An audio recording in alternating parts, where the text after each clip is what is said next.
and potentially life-endangering illnesses, meningitis may not be the first to come to mind. This infection is an inflammation around the membranes of the brain and the spinal cord and can have devastating outcomes. Awareness and prevention of this infection plays a part in determining its future in healthcare in our society. Meningitis comes in different types, showcases various symptoms, and has forms of treatment. There's different types of meningitis, but the most common ones are viral and bacterial. Viral meningitis is the first most common type. In the US, it's often a result of non-polio enteroviruses. This is especially true during the fall and winter seasons because these viruses become more widespread. But still, most individuals infected with these enteroviruses do not develop meningitis. Other viruses can be causing factors as well. Some examples would be those from measles, mumps, herpes, and the flu. And while meningitis can occur at any age, there are certain groups that are at higher risk. This includes children younger than the age of 5 and those with compromised immune systems as a result of diseases, medications, or organ and bone marrow transplantations. Babies younger than 1 month old and people with compromised immune systems have a higher chance of becoming severely ill as well. Bacterial meningitis, however, is much more life-threatening. In just a few hours, it can lead to death, though most people are capable of recovering. In a study done by the New England Journal, an estimated 4,100 cases and 500 deaths from bacterial meningitis occurred annually in the United States during 2003 to 2007. Different age groups become infected by different common bacteria, and these age groups are separated by newborns, babies and children, teens, young adults, and older adults. And the spread of these bacteria is often from person to person, but in some cases it can be through food. And others can also be carriers, and those are people who carry the bacteria without getting sick, but they can still spread it. The other and less common types of meningitis are fungal, parasitic, and amoebic. Fungal meningitis is caused by fungi and is contracted by inhaling environmental spores. High-risk individuals include those with medical conditions like diabetes, cancer, HIV. Parasitic meningitis is caused by parasites that have an effect on the brain and nervous system. Amoebic meningitis is caused by Naegleria fowleri, which is a free-living microscopic amoeba that lives in warm water and soil. And it can also be non-infectious, and so that's caused by certain drugs, cancers, lupus, head injury, and brain surgery. And common symptoms appear that help in recognizing if an individual may have meningitis. It depends on the type of meningitis, more specifically between viral and bacterial.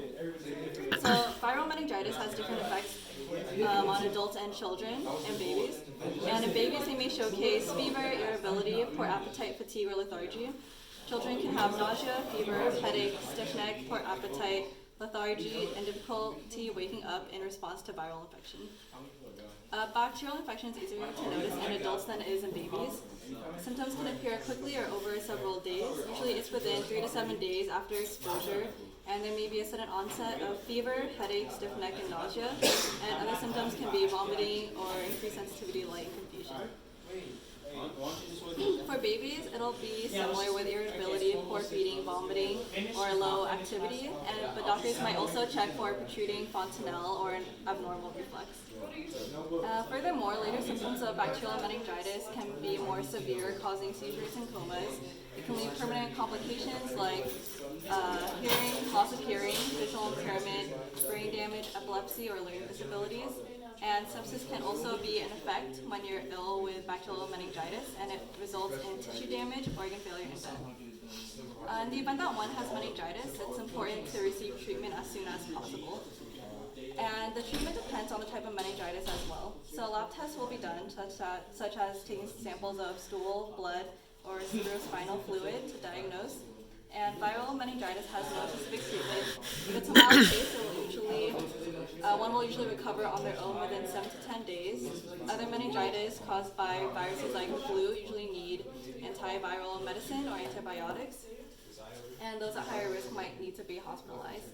And you can also prevent this with good hygiene, such as washing your hands, covering your coughs and sneezes, and not being around if you're infected. Bacterial meningitis is treated by several antibiotics, and vaccinations and healthy habits are effective at avoiding bacterial meningitis. And according to the nursing standard, a study conducted at 12 sites in Chile found that 2 doses of the 4-CMV vaccine was given 1 to 6 months apart, and it generated an immune response that indicated protection in almost 100% of the cases. And healthy habits include not smoking, rest, and not being in close contact with infected individuals. and pregnant women should also be careful of certain foods that carry the bacteria. Now you're aware that meningitis is an infection that comes in different types, showcases various symptoms, and has forms of treatment. You can now play a part in recognizing, preventing, and spreading awareness of this infection. This knowledge is crucial in even making small steps of improvement for the future of meningitis.